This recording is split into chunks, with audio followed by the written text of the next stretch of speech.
मराठी तडका आईची कढई या रेसिपी चॅनलमध्ये तुम्हा सर्वांचं पुन्हा एकदा स्वागत। आज आपण बघूयात की भरलेली ढोबळी मिरची कशी बनवायची।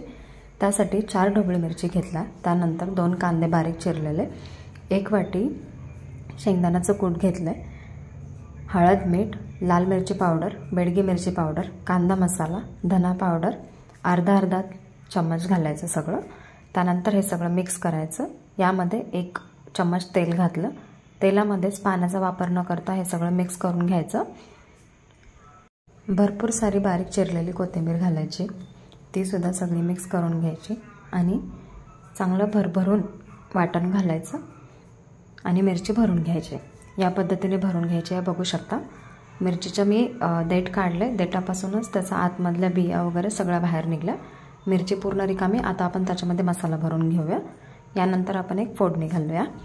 त्यासाठी कढईमध्ये 2 चम्मच तेल घातलं, तेलामध्ये ठेचलेला बारीक लसूण घ्यायचा, लसूण घालायचा। लसूण थोडासा परतला की त्यामध्ये 1 चम्मच तीळ घालायचं।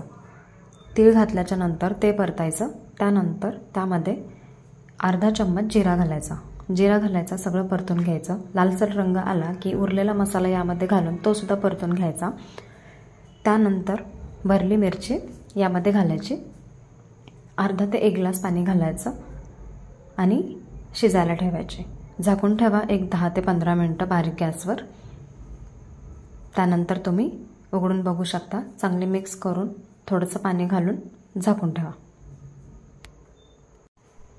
अधूनमधून चेक करत राहा, मिरची शिजली नसेल तर पुन्हा एकदा 1-2 मिनिटं त्याला शिजू द्यात। मिक्स करा। छान रंग आला आहे आपल्या भाजीला। अशा छान रेसिपीसोबत आपण नेहमी भेटत राहूयात। माझ्या चॅनलला सबस्क्राईब करायला विसरू नका। मस्त गरम खायला घ्या आणि सगळ्यात महत्त्वाचं म्हणजे खात राहा आणि खुश राहा। पुन्हा एकदा भेटूयात नवीन रेसिपीसोबत। Bye bye.